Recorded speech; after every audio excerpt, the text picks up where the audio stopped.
Fala galera que nos acompanha ao vivo aqui no Instagram. Tranquilo? Como é que vocês estão? Bom dia! Novo de loja, primeira de luxo. Primeira coisa que eu peço é que vocês vão me falando aí como é que tá o áudio, se tá ok, se o Instagram tá entregando de boa, que vocês sabem que de vez em quando o Instagram fresca um pouquinho aqui com a questão do áudio, mas tá chegando de boa. Se sim, me dá o ok aí, por favor. Sérgio Filho tá chegando aqui na transmissão. Um abraço, meu patrão. A Ana Borba, bom dia, doutora, a Sâmia. Só preciso do ok do áudio aí e que vocês vão sentando o dedo no like para o Instagram mostrar essa transmissão para mais pessoas. Pronto, o William acabou de me confirmar que o áudio está ok, a Ana também, o Sérgio Filho, a Samanta Dantas, todo mundo confirmando, aprendizagem e desempenho, todo mundo confirmando que o áudio está ok, então vamos lá. Bom, pessoal, o tema da live de hoje inclusive é dia de live dupla. Eu estou fazendo essa live de manhã aqui sozinho e à noite às 19 horas eu tenho uma outra live com uma das advogadas que está ganhando mais projeção nas redes sociais no Brasil, a doutora Nayana. Mais tarde eu falo sobre a live da noite, mas nessa primeira live do dia eu gostaria de tratar com vocês, na verdade eu gostaria de bater um papo com vocês sobre os últimos acontecimentos em relação ao STF, certo? Acontecimentos estes que estão vindo desde a sexta-feira, hoje nós já estamos na terça-feira, e que tem causado uma certa repercussão no universo jurídico brasileiro. Não me cabe aqui tecer juízos de valor sobre decisões específicas de ministros da nossa Suprema Corte. Mais uma vez, eu sempre vou repetir o que eu falo em todas as minhas lives. Eu estou me manifestando como professor de Direito Penal e Processual Penal no exercício da minha liberdade de cátedra que me é assegurada pela Constituição Federal de 88. E eu não tenho procuração para falar nem a favor nem contra quem quer que seja. Eu tenho apenas a possibilidade de analisar fatos e fazer interpretações jurídicas sobre estes fatos. Mas eu não sou o senhor da verdade, você não é obrigado a concordar comigo, beleza? Pois bem, então nós tivemos três grandes acontecimentos, grandes no sentido da repercussão.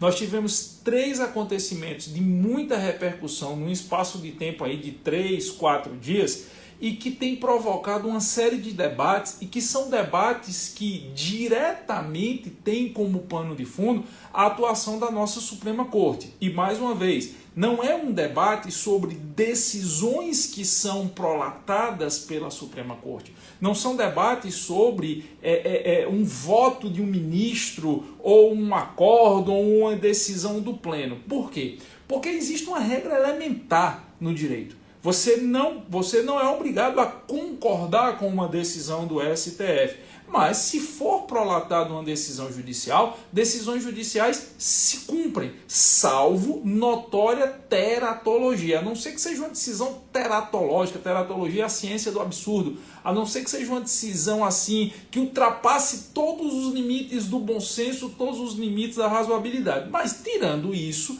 decisões judiciais, sejam de juízes singulares, até do pleno do STF, elas precisam ser cumpridas e precisam ser questionadas pelos mecanismos próprios do rito processual penal e demais mecanismos do sistema de justiça brasileiro. Nós vivemos em um estado onde cabe a nós, juristas, buscarmos sempre nos utilizarmos das ferramentas normativas, nos utilizarmos das armas em sentido figurado, por favor, tá? Nos utilizarmos das armas jurídicas previstas em lei para questionarmos eventuais situações das quais nós discordemos, nós entendemos que possa existir ofensa a direitos, às regras fundamentais, mas nunca deixar de cumprir a decisão. Se você se sente vilipendiado, se você se sente ultrajado, que por óbvio se busque os mecanismos jurídicos pertinentes, os mecanismos jurídicos cabíveis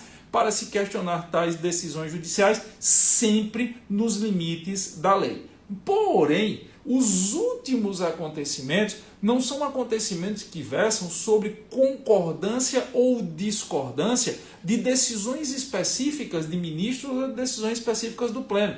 São acontecimentos que estão colocando e que estão impactando a instituição Supremo Tribunal Federal. De novo, são acontecimentos que estão impactando a instituição Supremo Tribunal Federal. E acho eu, aí passa a ser uma percepção minha, que é de interesse de qualquer pessoa com o mínimo de maturidade jurídica, qualquer pessoa com o mínimo de seriedade jurídica, que haja uma busca pela preservação da nossa Suprema Corte Constitucional.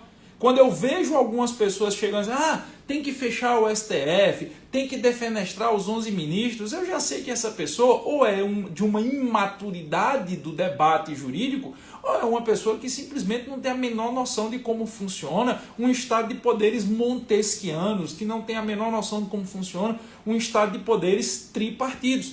Discordar do posicionamento de ministros da Corte nada tem a ver com discordar da existência da própria Corte.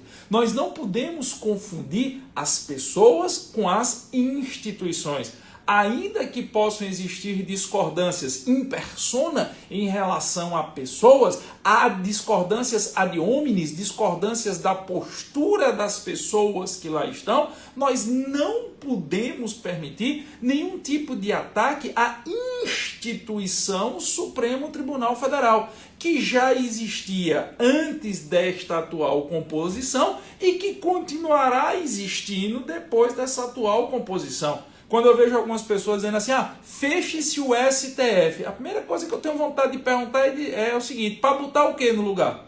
Beleza, vamos fechar o STF para botar o quê?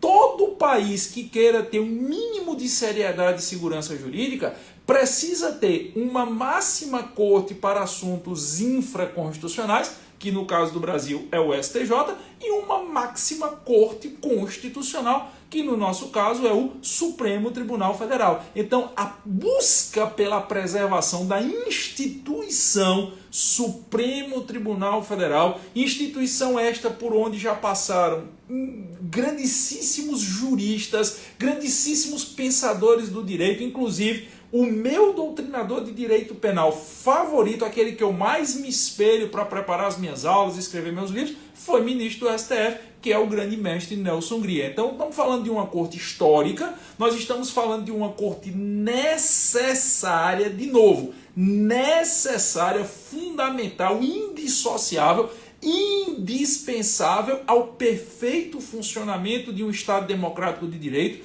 uma corte que já deu inúmeras contribuições, e a verdade precisa ser dita, uma corte que deu inúmeras contribuições a esse país, inclusive com grande parte desta composição. A crítica nunca pode ser uma crítica irrazoada, você nunca pode achar que a corte nunca fez nada de bom, você nunca pode dizer que desta composição não saiu nada que presta, porque isso também seria uma prova de imaturidade. E acho que a nós juristas, principalmente nós juristas que temos um pouco mais de tempo de estrada, eu tenho mais de 20 anos como professor, uma das coisas que não nos cabe numa discussão séria é nos permitirmos cair à imaturidade e ao senso comum. Vou lhe dar alguns exemplos aqui. Só a título de exemplos, poderíamos citar vários, só os que me vêm à cabeça. Tem algumas decisões do STF que são emblemáticas e que merecem aplauso. Uma delas é a possibilidade de aborto em caso de anencefalia total. Um relato que veio lá de 2012, que foi talvez uma das discussões jurídico-constitucionais mais aprofundadas que a nossa Suprema Corte teve, uma das discussões talvez mais bem estruturadas e que permitiu que no Brasil, mesmo não existindo uma legislação, vamos dizer assim, permissiva, uma legislação autorizadora, no Brasil nós pudéssemos passar até a partir de 2012 aborto em caso de anencefalia total, acabando com aquele sofrimento de mães, acabando com aquele sofrimento de mulheres que sabiam que traziam no seu ventre fetos anencéfalos, cuja sobrevivência fora do meio intrauterino seria impossível, e elas receberam autorização para fazer aborto legal. Isso é uma das decisões históricas. Por exemplo, eu não concordo com a decisão que o STF tomou acerca da tipificação da homofobia em sede de crime de racismo.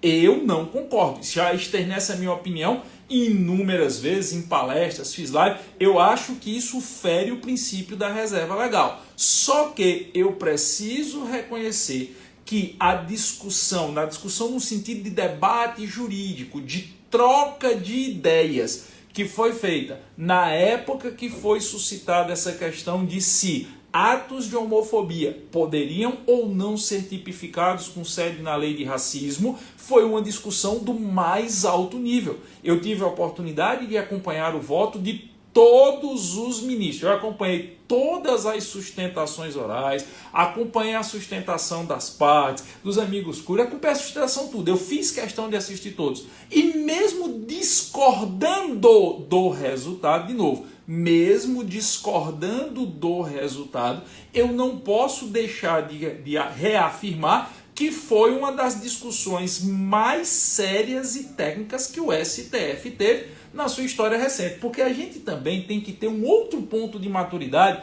e isso serve de alerta para você, jovem jurista que está me assistindo agora. Hoje nós confundimos muito discordar, não gostar, com ultrajar. Hoje existe no universo do direito uma dicotomia que é: se eu não concordo, se eu não gosto, eu acho que não serve de nada. Não é assim. Não é porque eu não concorde com a decisão do pleno que eu vou dizer, por exemplo, que os votos que foram prolatados naquela decisão não foram votos técnicos. Eu não sou o senhor da verdade. A minha discordância com uma decisão do STF não me permite destratar ou desnaturar aquela decisão. Da mesma forma que eu tive a oportunidade, só para citar um último exemplo aí mais recente, houve uma sustentação no inquérito das fake news no STF. Houveram várias sustentações, e uma delas foi do doutor Levi, advogado-geral da União.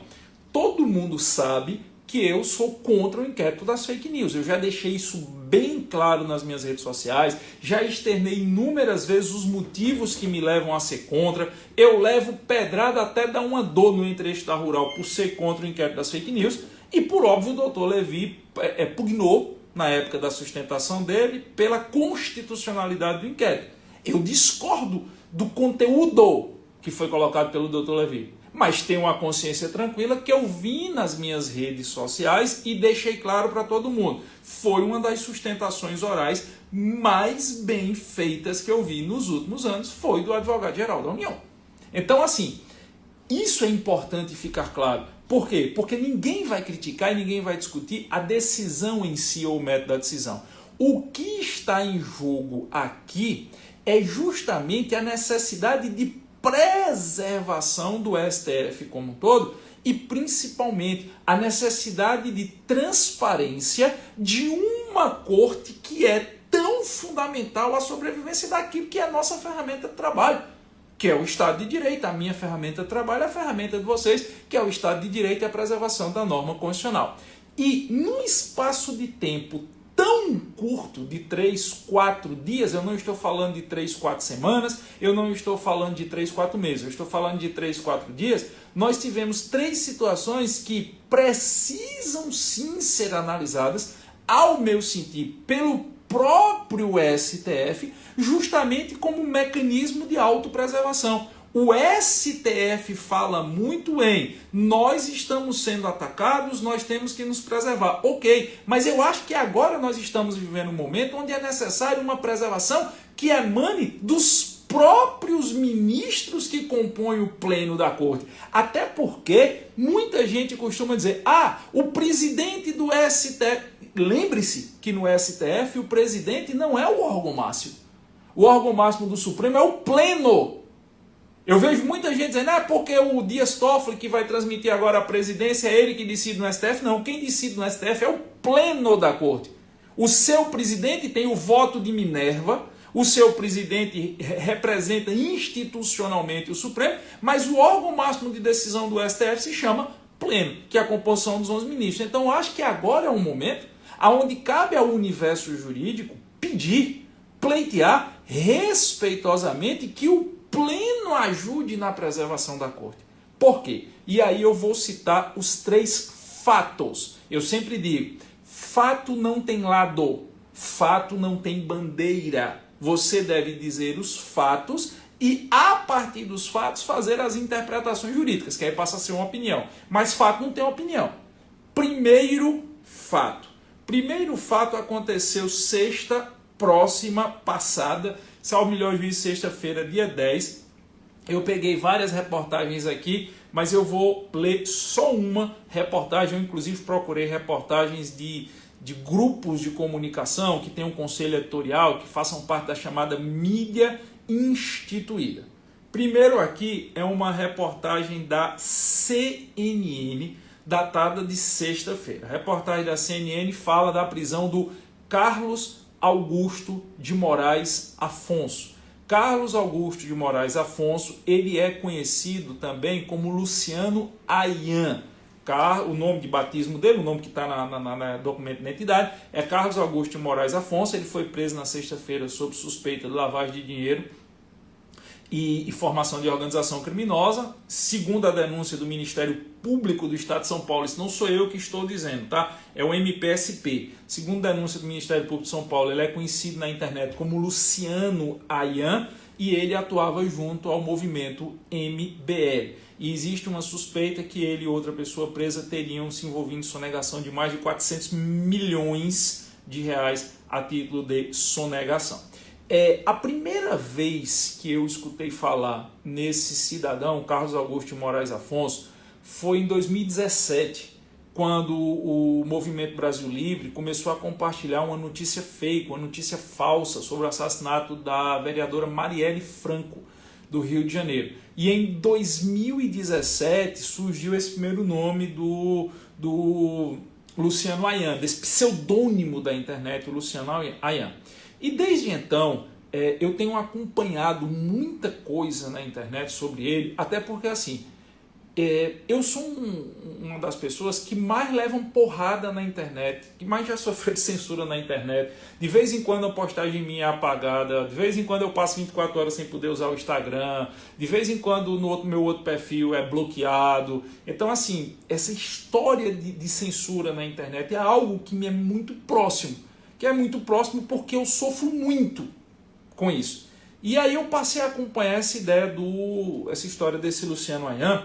E segundo os dados que foram levantados pelo Ministério Público de São Paulo, certo? E segundo os dados que constam na investigação, esse senhor era quem fornecia todos os elementos que foram usados como base para o projeto de lei da fake news e para o projeto ou o processo ou o inquérito, chamem como quiser. Eu chamo de aberração jurídica, para aquela aberração jurídica que o excelentíssimo senhor ministro Alexandre de Moraes instituiu no STF com o título, ou que ficou pelo menos socialmente conhecido como inquérito das fake news. Eu vi, inclusive nesse final de semana, algumas pessoas muito influentes na defesa do projeto de lei das fake news, que as pessoas dizem que é um projeto de lei para tentar acabar com as fake news. Para mim, é um projeto de lei de censura. Se você já teve a oportunidade de pegar esse projeto de lei, só a questão da rastreabilidade que vai passar a existir em relação a qualquer cidadão, você estaria diante de um modelo chinês de controle.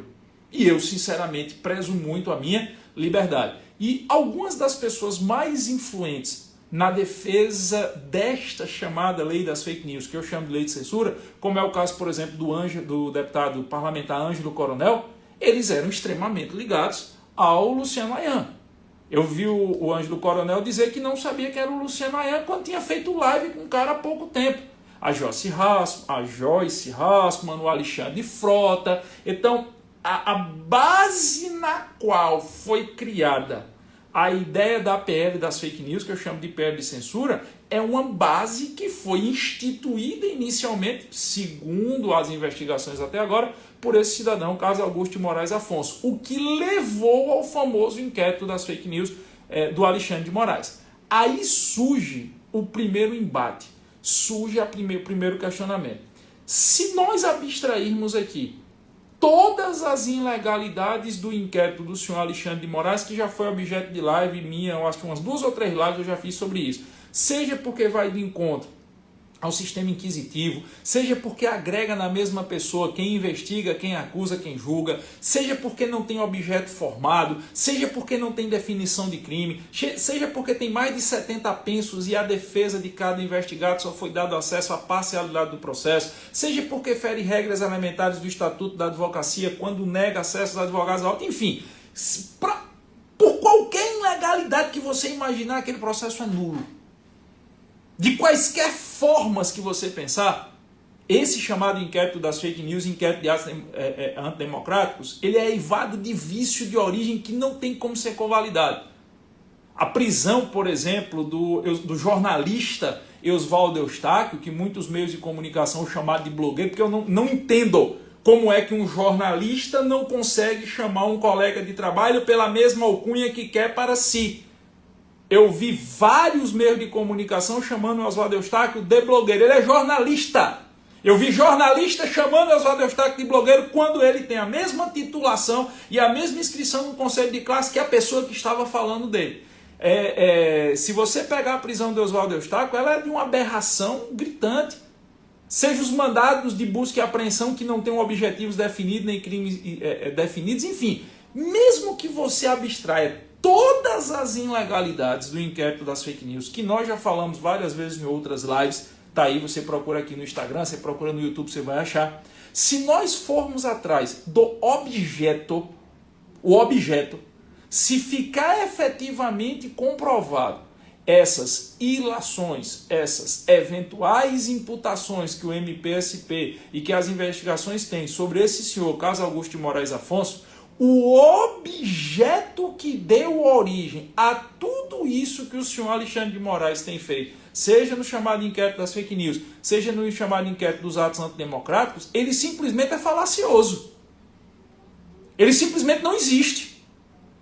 Mesmo que eu abstraia, e aí é um exercício, certo, vamos dizer assim, um exercício de veleidade da nossa parte, porque um professor de direito penal e processual penal abstrair tantas ilegalidades, tantas aberrações, porque assim, não é uma discussão, é uma posição notariamente contrária ao que está escrito na letra da lei. A lei diz isso e está sendo feito aquilo.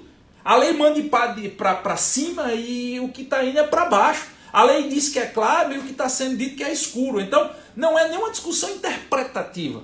É uma ofensa pura e notória a todas as regras fundamentais do sistema brasileiro de justiça. Mas ainda que a gente consiga abstrair isso, se ficar comprovado que o objeto que deu origem a tudo isso é falacioso, se ficar comprovado essa atuação do senhor Carlos Afonso, e quem cabe comprovar não sou eu, é o MPSP, que o ônus probatório cabe a quem acusa. Eu estou narrando fatos. E como eu disse, fatos não tem lado. Se ficar comprovado isso, nós estaremos diante de uma das situações mais teratológicas da história do STF. Se ficar comprovado isso, o senhor Alexandre de Moraes, em tese, adotou uma série de atos caracterizadores de abuso de autoridade. A lei de abuso de autoridade, se o inquérito das fake news e o inquérito dos atos antidemocráticos, eles se mostrarem baseados em um objeto falacioso, o STF vai ter que desfazer o que fez, só que você não desfaz prisão cautelar. As pessoas que passaram o período de prisão cautelar não vai desfazer isso. O dano à imagem não vai desfazer isso. O precedente que foi aberto, nós temos decisões no julgamento da validade desse inquérito que diz que a competência do STF ela é universal. O ministro Barroso disse que a competência dos interesses do STF ela não tem limite territorial. Toda competência tem limite territorial. Toda. Até nos casos de extraterritorialidade da lei penal brasileira, você precisa satisfazer certas regras de direito internacional.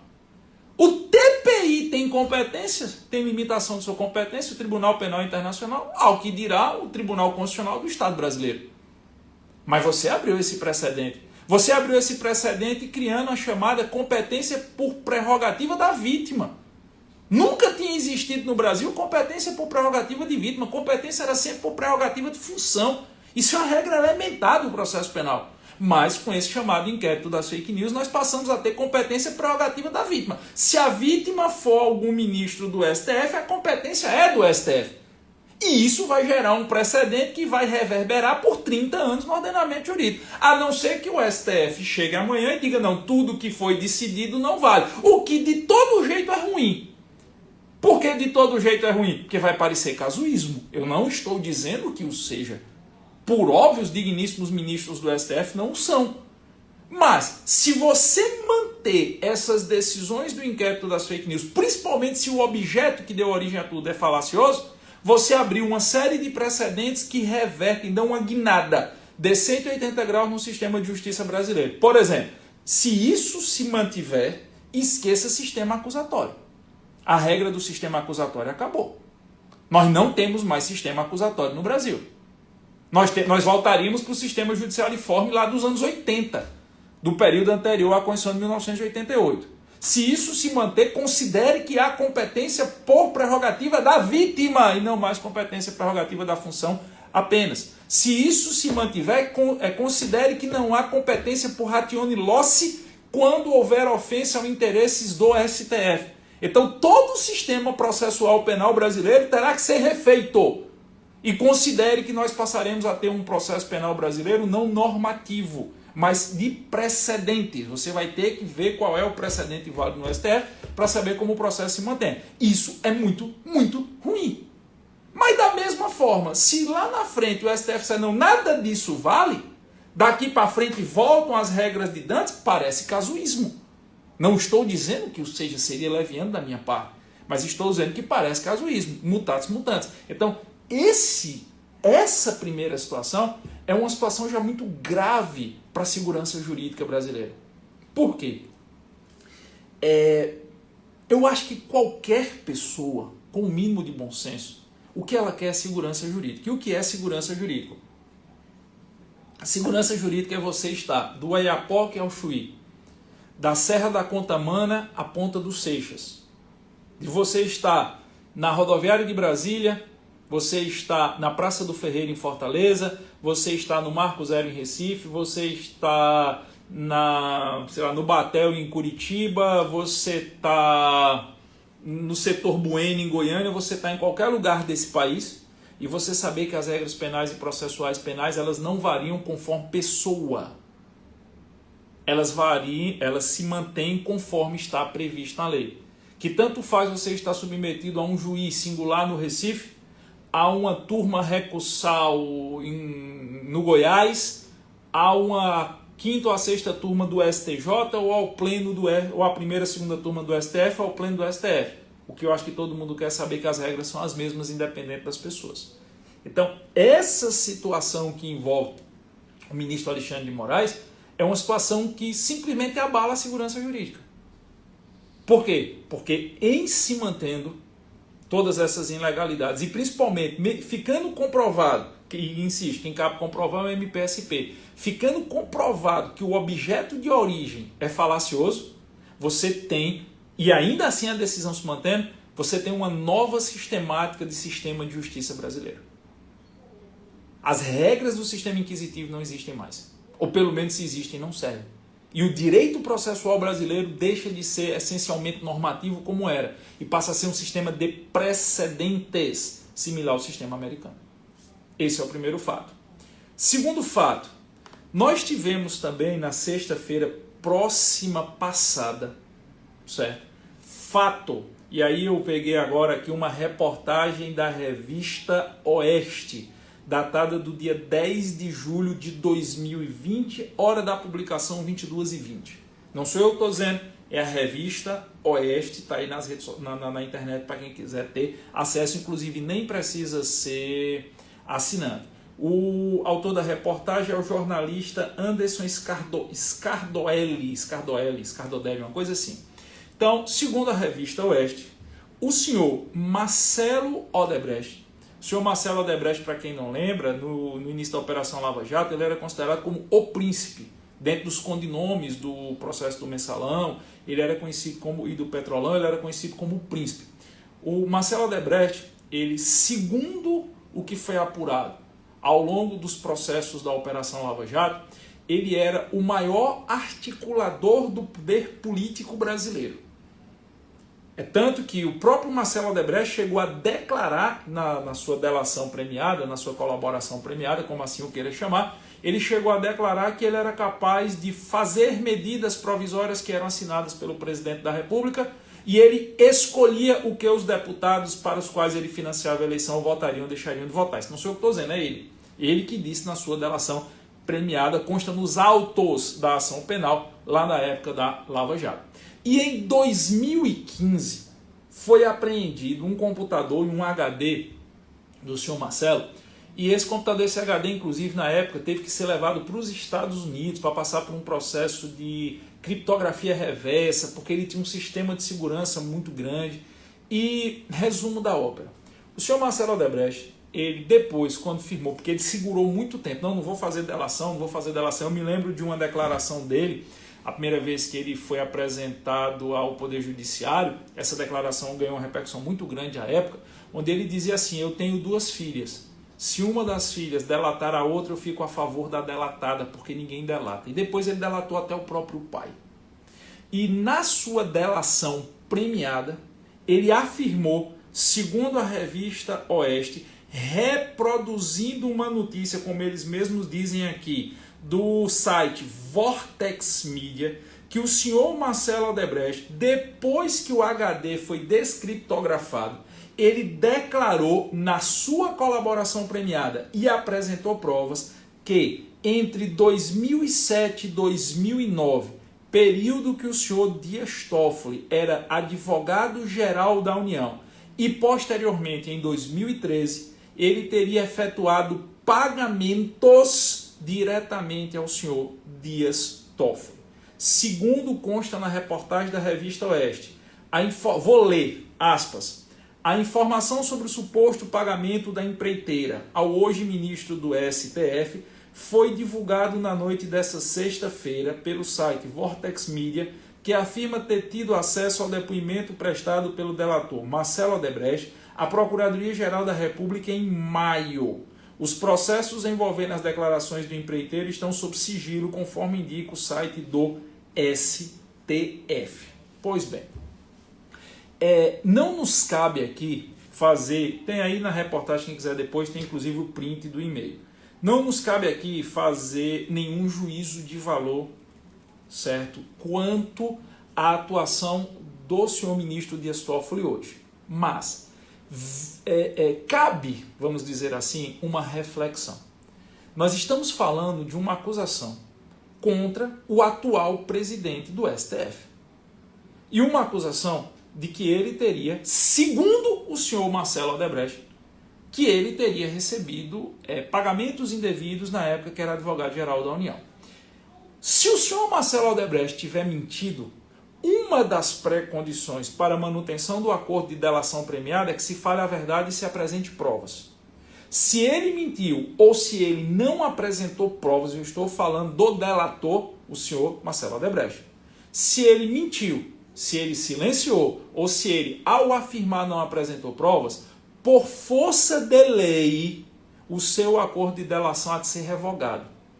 E vamos colocar assim, se você fizer uma retrospectiva, o que o senhor Marcelo Odebrecht se especializou nos 2 anos foi apresentar informações em acordo de delação premiada. E até hoje, nenhuma informação por ele prestada e nenhuma prova por ele prestada reputou-se falsa. Eu não estou dizendo que essa seja verdadeira, certo? Eu não estou dizendo que essa seja verdadeira. Não cabe a mim fazer essa informação. Eu estou trazendo fatos. Eu estou dizendo que, até hoje, nenhuma informação imputada pelo senhor Marcelo Odebrecht e nenhuma prova por ele apresentada em relação a nenhuma outra pessoa mostrou-se falsa. Mas, se esta o for, ele perde, pelo menos se a lei for cumprida, ele perde todos os benefícios da colaboração premiada e há de voltar ao cárcere para cumprir a pena que lhe resta. Isso é um fato. Giovanni, você acha que isso é verdade ou não? Eu não acho nada. Não cabe a mim achar. Quem tem que provar se é verdade ou não, já que a delação foi feita à Procuradoria-Geral da República, é a PGR. Quem tem que se manifestar em última análise é o senhor Augusto Aras, não sou eu sou um simples professor de Direito Penal e Processual Penal. Agora, mais uma vez, no exercício da minha liberdade de cátedra, no exercício da minha capacidade de reflexão, fica apenas uma indagação. Eu comecei essa live dizendo que o que toda pessoa com o mínimo de bom senso e de razoabilidade quer é a preservação das instituições, dentre elas o STF. Eu vou repetir o que eu já falei 2 vezes e vou dizer enfaticamente pela 3ª vez. O STF é a instituição fundamental de um Estado de Direito, de um Estado de poderes montesquianos ou poderes tripartidos e deve ser preservado. É imaturo você querer a destruição, a desnaturação, a descomposição do Supremo Tribunal Federal. É extremamente relevante para qualquer jurista a preservação da Corte. Agora fica a indagação após esta reafirmação. Me parece que se tal ilação, se tal alegação tivesse sido feita contra um presidente de uma Suprema Corte em qualquer outro país cujo sistema de justiça seja solidificado, a Suprema Corte pararia. A Suprema Corte pararia para se resolver isso. Porque nós estamos falando de algo que em tese iria ferir a ilibada reputação, que é uma das 2 pré-condições para se tornar ministro do STF. Notório saber jurídico e ilibada reputação. Então, o que causa espécie, e aí o que vale a pena se suscitar a reflexão é o porquê do silêncio. Se o próprio STF disse que existe competência por prerrogativa de vítima no processo do Alexandre de Moraes, se o próprio pleno do STF disse que tudo que ofende interesse de ministro da Corte está automaticamente afeto à decisão do STF, se uma postagem da internet suscitou o chamado inquérito das fake news, e se o STF foi enfático em dizer qualquer manifestação contra ministro de STF, e isso está no inquérito das fake news, está no voto do senhor Barroso, se qualquer manifestação contra membro do STF é tão importante que o STF, segundo ele, deve parar e dar prioridade total a essa averiguação, o porquê do silêncio? Se a reportagem de um jornalista foi algo tão sério que fez o STF todo parar para apreciá-la em defesa, e tem que defender mesmo os ministros do STF, como que algo tão sério quanto esta ilação, porque só vai ser uma ilação até que exista prova em contrário, é uma acusação infundada, como essa acusação infundada, que até então há de ser considerada, simplesmente leva o STF ao silêncio. E sabe o que é pior? Ou o que é curioso? Pior não cabe a mim fazer esse juízo de valor. Porque o que é curioso é que a mídia não fala sobre isso. É como se houvesse um pacto de silêncio. Eu passei 10 anos da minha vida vendo os juristas garantistas bradarem Brasil afora. Nós estamos vivendo um momento que nós mais precisamos do garantismo. E poucas pessoas têm coragem de falar. Vocês sabem quantas vezes eu sou aconselhado a não falar isso? Vocês sabem quantas vezes eu sou aconselhado a não tratar desses assuntos? Inúmeras. Mas se nós somos professores e nós somos juristas, nós temos que discutir os assuntos mais sérios e os assuntos mais pertinentes do dia a dia. Você acha que eu vou chegar hoje e vou dizer, decore aí, limpe, legalidade, impessoalidade, publicidade, eficiência. Eu quero decorar as teorias, luta, lugar, ubiquidade, tempo, atividade. Pelo amor de Deus, isso é para quem está começando no universo do direito. Eu acho que nós que falamos para muita gente, nós temos uma responsabilidade. Eu não sei rodar o país dando palestra, eu não fiz 96 palestras ano passado. Eu não peço para vocês comprarem meus livros. Eu não ofereço meus cursos para vocês. Então eu tenho que ter a coragem de chegar e dizer, olha cara, a gente tem que fazer no mínimo uma reflexão sobre algo tão sério que abala o sistema de justiça brasileiro. Não, mas isso aí não pode falar, então eu não quero ser garantista. Garantista de conveniência não é garantista. O garantismo deve defender sim a aplicação do bom direito e das regras normativas. Mas parece que o universo jurídico está olhando isso, como é que eu coloco? A verdes baldos, como diria Machado de Assis, como se nada de diferente pudesse estar acontecendo. Então, assim, a minha primeira impressão é que essa alegação do senhor Marcelo Odebrecht é mentira, é uma ilação. Nós temos que partir da premissa da hombridade e da honradez dos ministros do STF. E acho que se o senhor Marcelo Odebrecht mentiu, ele tem que perder os benefícios da delação, como está na Lei 12.850, a Lei das Organizações Criminosas. Mas acho que o STF deveria fazer valer todas as regras que há 15 dias foram consolidadas no julgamento do Pleno, usar exatamente as mesmas regras que foram usadas no inquérito das fake news, chamar o senhor Marcelo Odebrecht para ser ouvido no STF, se for o caso, expedir a sua prisão cautelar, porque ele está colocando em risco a estrutura basilar do Estado Democrático de Direito brasileiro, e esclarecer isso.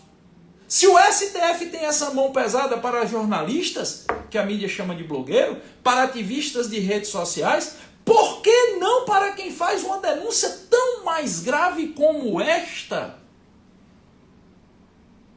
Nós precisamos preservar o STF e a Corte tem que se preservar. Não está consolidado já, desde do julgamento da validade do inquérito das fake news, que toda vida que houver qualquer mínimo abalo à credibilidade, à estrutura do STF, o STF chama para si a sua responsabilidade, competência por prerrogativa da vítima? Que abalo maior do que esse? Que abalo maior do que esse de alguém dizer que um ministro do STF recebia propina de uma empreiteira que inclusive declarou acordo de leniência? O STF tem que calar esta pessoa nos termos da lei. O STF tem que dizer isso é mentira, está provado, que ele seja punido e que ele seja responsabilizado. Porque isso trará uma segurança jurídica para o STF. E acho que sim, que o universo do direito brasileiro tem que discutir isso. Nós estamos diante de uma das ofensas mais graves ao STF da sua história, ou pelo menos da sua história constitucional. E quem faz um tipo de ilação como essa, quem abre a boca para fazer uma acusação como essa, se não tiver um fundamento muito grande, tem sim que ser punido, porque está abalando a credibilidade de uma instituição que não pode ser abalada. E essas palavras não são minhas, essas palavras são do ministro Barroso, no voto dele. Quem aceita um ato, o aceita com todas as suas consequências. Então, eu acho que a mim, como pensador do direito, cabe a reflexão. Cabe suscitar a reflexão para vocês. Eu não sou o senhor da verdade. E para finalizar, a terceira situação, terceira e última, foi a declaração do excelentíssimo senhor ministro Gilmar Mendes, do STF. Ele declarou que as Forças Armadas brasileiras, na verdade ele declarou que o Exército brasileiro se associa a um genocídio. Ele estava fazendo uma transmissão online e durante a transmissão online ele usou algumas frases e uma das frases mais emblemáticas foi essa, aqui segundo o jornal Correio Brasiliense. Tá? Agora eu estou lendo uma notícia, mais uma vez, contra fatos não tem lado, eu estou lendo uma notícia do Correio Brasiliense, datada do dia 14/7/2020, publicada às 6 horas da manhã, pelos jornalistas Renato Souza e Ingrid Soares. Correio Brasiliense, notícia dia 14/7. Segundo o Correio Brasiliense, o excelentíssimo senhor ministro Gilmar Mendes teria dito que o Exército se associa a um genocídio.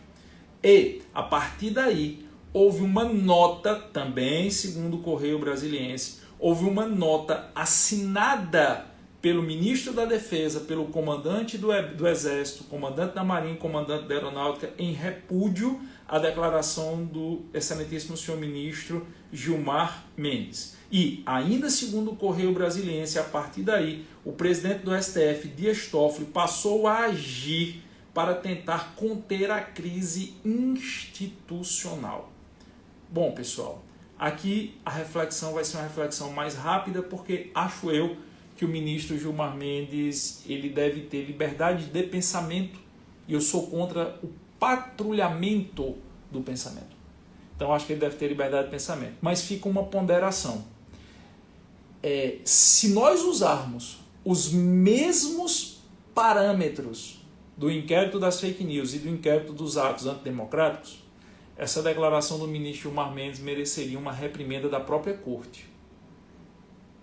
Se nós usarmos os mesmos parâmetros. Por quê? Porque parece ser uma colocação que gera um ataque institucional de um ministro, e não do pleno, por óbvio, não da instituição, a uma outra instituição que são as Forças Armadas. Mas aí é apenas uma reflexão.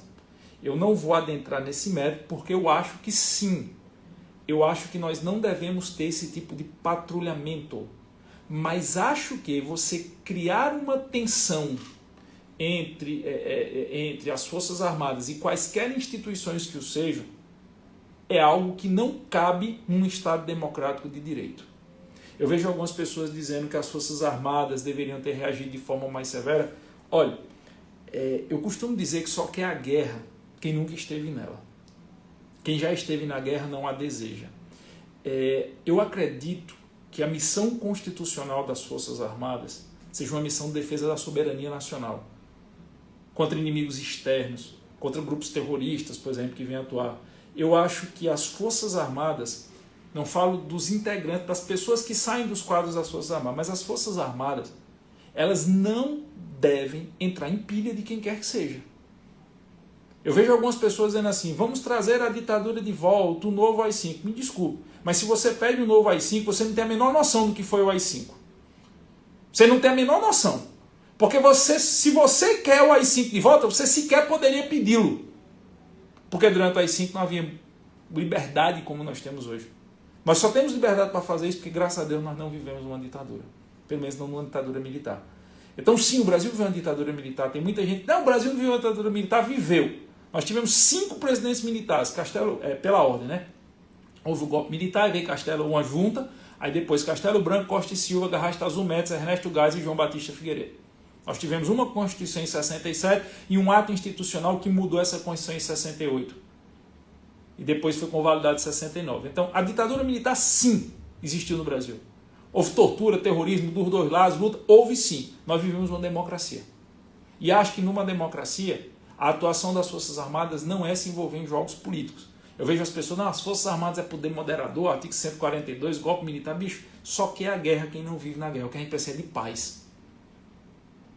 E acho que a nota das Forças Armadas foi algo maduro. Porque quem tem que se manifestar não são as Forças Armadas, juridicamente, é a Procuradoria-Geral da República. Cabe ao PGR ir junto ao STF e pedir que haja uma averiguação da declaração.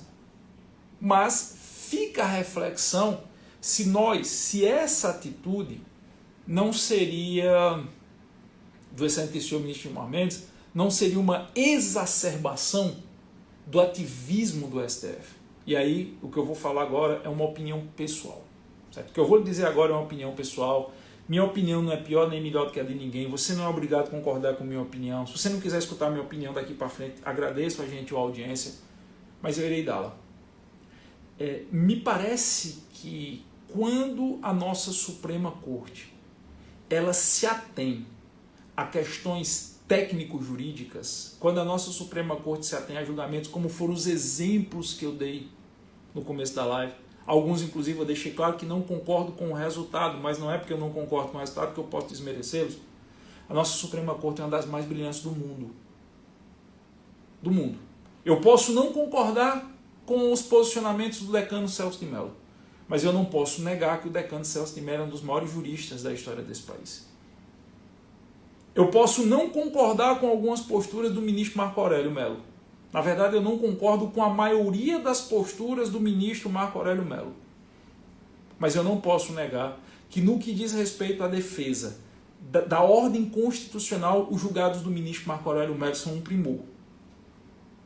Então eu acho que quando a nossa Suprema Corte ela se dedica a questões técnicas, e nós precisamos de uma corte muito técnica, ela está entre as mais brilhantes do mundo. Em que pese eu ter algumas críticas a 2 ministros que destoam dos demais em termos técnicos. Mas aí eu vou me reservar o direito de não citar nomes. Porém, eu percebo que nos últimos tempos tem ocorrido uma hipertrofia da atuação de alguns ministros do STF, porque você não pode generalizar. Você não pode, por exemplo, colocar no mesmo peso de hipertrofia a atuação de uma ministra como a ministra Carmen Lúcia. A ministra Carmen Lúcia me parece uma das ministras mais ponderadas no sentido de entender os limites da corte.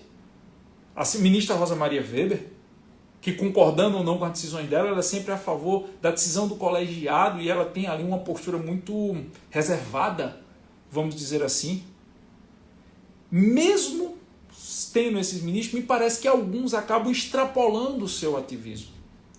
Eles acabam entendendo que o STF deve ser o senhor da verdade do país. E não é assim que funciona. Não é assim. O jogo político, ele faz parte de um Estado montesquiano. Eu vejo algumas pessoas dizendo assim, continua sendo opinião, tá certo? Continua sendo opinião. É porque no Senado, o presidente do Senado Alcolumbre, ou o presidente da Câmara, o Rodrigo Maia, eles botam para votar o que querem, isso é do jogo democrático, isso é do jogo político. Triste quem quer ser político e não sabe entrar nesse debate. O jogo não precisa ser nefasto, faz parte. Mas é porque eu acho que o certo é a decisão de João e não de José. Mas aqueles que apoiam José acham que o certo é a decisão de José, não de João. Bem-vindo, isso se chama democracia. Cratios, governo, demo, povo, democratios, o governo que emana do povo quando o povo se faz representar na polis. E na polis, como todos não conseguem falar ao mesmo tempo, os habitantes da polis, divididos por fátrias, elegem aqueles que por ele falarão. Isso é a base da democracia ateniense que nós herdamos até hoje no mundo ocidental. Quem lê um pouquinho de história da democracia ouviu falar nisso. Então faz parte do jogo. Vão ter decisões do STF que são decisões que não agradarão muito? Sim, vão ter decisões do STF. Isso faz parte. O que é ruim é quando, por exemplo, o poder executivo ele começa a se portar como judiciário. Quando o legislativo começa a se portar como executivo. E quando o judiciário começa a se portar como executivo e legislativo. Aí é ruim. Por quê? Porque você migra de um estado de poderes tripartidos para um estado de um poder preponderante, como já tinha alertado Jean-Jacques Rousseau no Leviatã. Jean-Jacques Rousseau já dizia isso lá no século XVII. Rousseau dizia que se o Estado no sentido administrativo, não criar mecanismos de autotutela e de autolimitação, que aqui no Brasil a gente convencionou chamar de freios e contrapesos, vai sempre existir alguns administradores, alguns governantes ou alguns juízes que vão tender ao arbítrio e vão criar um Leviatã no Estado, que é aquele monstro onde uma cabeça domina as outras. Se você for para Hugo Grotius, não sei se alguém já teve a oportunidade de ler Hugo Grotius, um dos pais do renascimento jurídico dos Países Baixos, ele tem um livro chamado Det Mari Pax et Bellis, ou numa tradução mais direta, do direito da paz e da guerra. E tem uma frase lá no Det Maris Pax et Bellis, onde Hugo Grotius diz assim, diz que precisamos ter cuidado para juízes não se sentirem administradores das cidades e para administradores não se sentirem julgadores dos tribunais. Isso é um fato. Cabe ao judiciário tomar as decisões baseadas na lei. Eu falei Jean-Jacques Rousseau, tem razão, é Thomas Hobbes, desculpe. Tem um colega me corrigindo. Muito obrigado, Ronaldo. Perdão, eu misturei. Eu falei Jean-Jacques Rousseau, mas é Thomas Hobbes, o Leviatã. Perdão, querido. Perdão, pessoal. Obrigado, querido. Então, nós temos que ter cuidado para que o STF ele tome decisões jurídicas, decisões baseadas na norma, decisões baseadas na Constituição.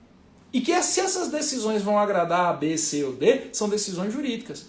Mas não cabe, por exemplo, ao STF ou a qualquer órgão do Poder Judiciário tomar decisões que vão reproduzir reflexos essencialmente de natureza administrativa. Uma nomeação administrativa por um presidente da República não pode ser objeto de tutela do STF. Como não pode ser objeto de tutela de um presidente da República a escolha de um presidente do STF. Não cabe, por exemplo, você ter o Congresso Nacional, como nós estamos tendo agora, lá pela tutela do Ângelo Coronel, querer criar com a lei das fake news um tribunal da verdade. Um órgão que vai dizer o que pode ser dito e o que não pode ser dito. Quando a avaliação de ofensa cabe ao judiciário. O legislativo não é órgão de julgar. Então, o que me parece muito hoje assintoso, vamos dizer assim, que vai muito além das regras de um Estado democrático, o que me parece muito assintoso é que alguns ministros do STF, e ele insiste que você não pode colocar o pleno todo nessa mesma pleiade, eles passam a tomar atitudes que extrapolam o âmbito de atuação do STF. Embora sejam atitudes revestidas de uma carapuça jurídica, essas atitudes acabam produzindo reflexos no âmbito principalmente do Executivo. E talvez isso faça com que mais um abalo a uma instituição tão importante, mais um abalo a uma instituição tão necessária como o STF, venha a acontecer. Eu sou de uma geração, pessoal, que você só sabia o nome dos 11 ministros do STF se você fosse jurista que atuava junto ao Supremo ou você fosse um constitucionalista muito bom. Um estudante normal de faculdade, ele não sabia o nome dos 11 ministros do STF. Hoje nós vivemos num tempo que, se você me perguntar quem é o treinador da seleção ou quem são os eventuais ponta direita da Seleção Brasileira de Futebol, não sei dizer. Mas que a maioria das pessoas, inclusive fora do direito, sabem quem são os 11 ministros do STF. Isso não é bom. Na minha percepção, isso não é bom. Até porque você está falando de uma Suprema Corte Constitucional. E não de um repositório de todas as dores da alma. Porque hoje tudo que ninguém gosta vai para o STF. Ah, eu não gostei disso, vai para o STF. Então, acho que isso é uma reflexão que precisa ser feita. Certo? Vou terminar a live repetindo o que eu digo toda a vida. Eu não sou o senhor da verdade. Não sou. A minha opinião não é melhor nem pior do que a de ninguém. Eu sou exclusivamente um professor que tem 20 e poucos anos aí de estrada. Talvez eu tenha lido um pouco mais do que a maioria de vocês, mas isso não me torna uma pessoa especial ou menos importante do que vocês. Não acreditem nas minhas palavras. Não acreditem nas minhas palavras. Como você não deve acreditar nas palavras de seu ninguém. Escute todos. Leia o máximo que vocês puderem. Procurem se informar e formem as suas próprias convicções. Longe de um professor razoável querer doutrinar seus alunos. Eu acho que é de uma extrema responsabilidade em época de internet a gente dizer: escute todo mundo. Forme suas convicções. E a partir do momento que você formar suas convicções, defenda suas convicções com argumentos. E se você é jurista, busque a preservação da segurança jurídica. Se você não concorda comigo, busque argumentos que preservem a segurança jurídica. Porque se você conseguir preservar a segurança jurídica com seus argumentos, não importa os meus, o que eu quero é segurança jurídica. Então, pensem, leiam, busquem informação, não tenham medo. Um jurista não pode ter medo. Eu repito, e eu faço aqui um apelo aos juristas garantistas brasileiros. Está na hora do garantismo mostrar que veio. Esse garantismo que há 2 décadas bate em mim. Esse garantismo que há 2 décadas diz que eu sou doido porque eu acho que tão importante quanto a preservação do meliante e a preservação da sociedade. Esse garantismo que diz que é inadmissível que julgadores fujam às regras normativas. Está na hora desse garantismo se manifestar. Esse garantismo tão belo das palestras, das lives, dos livros, está calado.